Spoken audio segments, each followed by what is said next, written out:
भारत के इतिहास में शायद ये पहली बार हुआ है कि ईडी जो कि एक इन्वेस्टिगेशन एजेंसी है, उन्होंने एक ऐसा प्रेस रिलीज किया है जो पूरी तरह से इम्पैक्ट करता है एडवोकेट्स यानी वकीलों को हमारे पूरे देश। आप जो अपने स्क्रीन पे ये स्क्रीनशॉट देख रहे हैं, ये बेसिकली मैंने स्क्रीनशॉट लिया है ईडी ऑफिशियल्स के ट्विटर हैंडल से और उन्होंने ये ट्वीट किया था 20 जून 2025 को। अब आखिर ये देख लेते हैं इस ट्वीट में आखिर ऐसा इतना इंपॉर्टेंट क्या है। ED has issued a circular for guidance of the field formations that no summons shall be issued to any advocate in violation of section 132 of the भारतीय सक्षम अधिनियम 2023। तो देखिए मैं आपको समझा देता हूँ आसान भाषा में। आखिर ये जो मैंने 4 लाइनें पढ़ी, आखिर इसका इंपॉर्टेंस क्या है। देखिए एक एग्जांपल लेते हैं, उदाहरण लेते हैं।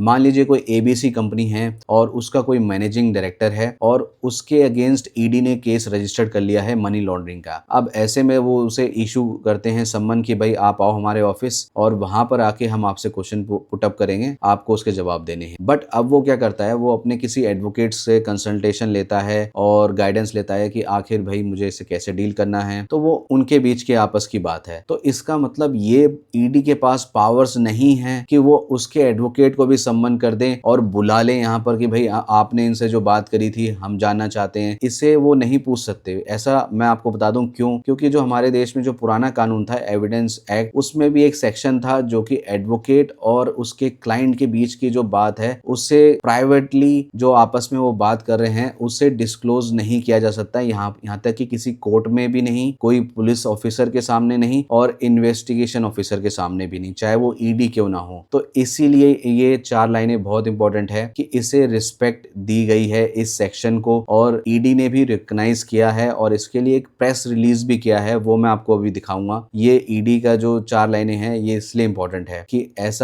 एक और मैं आगे पढ़ देता हूँ आखिर इसमें आगे क्या इंपॉर्टेंट है। Further if any summons need to be issued under the exceptions of carved out in a proviso to section 132 of BSA 2023 the same shall be issued only with prior approval of the director. अब देखिए जो बाकी की 4 लाइनें हैं उसमें ये बता रहा है ईडी कि अगर किसी एडवोकेट के खिलाफ हमारे पास बेसिकली प्राइमा फेसी है, कुछ एविडेंस है, तो हमें अगर किसी एडवोकेट को सम्मन करके अपने ऑफिस में बुलाना भी है तो हमें क्या करना पड़ेगा, हमें ये देखना पड़ेगा कि हमारे जो डायरेक्टर हैं, जो हायर ऑफिशियल है, असिस्टेंट डायरेक्टर की बात नहीं कर रहा, हालांकि इससे पहले असिस्टेंट डायरेक्टर भी बुला लेते थे, लेकिन मैं यहाँ बात कर रहा हूँ अब उन्हें अगर बुलाना है किसी एडवोकेट को तो उन्हें अपने हायर ऑफिशियल यानी डायरेक्टर की प्रायर परमिशन लेनी पड़ेगी कि भाई हम इस एडवोकेट को इस मैटर में हम बुलाना चाहते हैं सम्मन्स देके। तो इसीलिए मैं बात कर रहा हूँ कि ईडी ने ये पहली बार ये ऐड करा है कि अब जो असिस्टेंट डायरेक्टर हैं और जो उनसे छोटी पोस्ट पे हैं वो सम्मन देके एडवोकेट्स को नहीं बुला सकते और एक्सेप्शन केसेस में ही एडवोकेट्स को बुलाया जा सकता है, लेकिन वो भी एक हायर ऑफिशियल यानी डायरेक्टर की परमिशन अप्रूवल के बाद ही बुलाया जा सकता है। तो इसीलिए देखिए हमारे देश में जितने भी लीगल में फील्ड में काम कर रहे हैं, इसलिए ये ट्वीट बहुत इंपॉर्टेंट है, आपको ये पता होना चाहिए, ऐसा ना हो आपके अधिकारों का कोई और मिसयूज कर ले। तो ये तो मैंने बात कर ली इस ट्वीट की। अब मैं आपको प्रेस रिलीज भी दिखाता हूँ, आखिर इसका बैकग्राउंड क्या है, पीछे आखिर क्या बात हुई कि इसे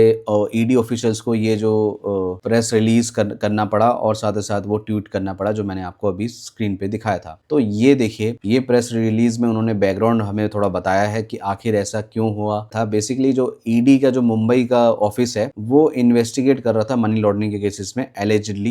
एक कंपनी है, इसका नाम है केयर हेल्थ इंश्योरेंस, आप देख सकते हैं थर्ड लाइन पे यहाँ पर नाम लिखा हुआ है। तो इस पे इन्वेस्टिगेशन चल रही थी। इसके चलते क्या हुआ, क्योंकि यहाँ पर एक इंडिपेंडेंट डायरेक्टर भी थे जो कि हमारे हैं श्री प्रताप वेणुगोपाल, जो कि ऑनरेबल सुप्रीम कोर्ट में सीनियर एडवोकेट हैं। तो वो इंडिपेंडेंट डायरेक्टर भी हैं इस कंपनी के। तो इनको जो है बेसिकली इन्होंने सम्मन इशू कर दिया था ईडी ने। हालांकि इसे बाद में उन्होंने विड्रॉन ले लिया, यानी कि वापस ले लिया सम्मन को। तो उनसे वो पूछना चाह रहे होंगे कुछ सवाल वगैरह, लेकिन मैंने अभी जैसे कि आपको मैंने बताया था 132 जो सेक्शन है वो एडवोकेट और एडवोकेट के जो क्लाइंट के बीच में जो बात होती है भाई वो किसी और को नहीं बताई जा सकती। अदरवाइज अगर कोई क्लाइंट अगर कोई आएगा एडवोकेट के पास वो तो फिर हमेशा ही डरेगा ना कि भाई मैं इनको बता दूंगा, ये कल को पुलिस वाले बुला लेंगे इनको सम्मन करके तो वो उनके सामने बता देंगे देंगे मेरी सारी बातें, तो ऐसा नहीं हो सकता। मैं आपको बता रहा हूँ, हमारे पास जो सेक्शन 132 है बहुत स्ट्रॉन्ग सेक्शन है और ये प्रोटेक्ट करता है एडवोकेट और उसके क्लाइंट की सारी बातों को। वो इन्वेस्टिगेट करने वाले इन्वेस्टिगेट करें, मगर इनके बीच में जो बात है उसको आप नहीं डिस्क्लोज नहीं करे जा सकते। तो ये सेक्शन जो है हमारे देश में बहुत इंपॉर्टेंट है 132। आप इसे जरूर पढ़िए, अगर आप पढ़ना चाहते हैं तो जरूर पढ़िएगा। मैंने डिस्क्रिप्शन पे इसकी लिंक भी शेयर कर दी है। तो इस वीडियो में इतना ही, धन्यवाद।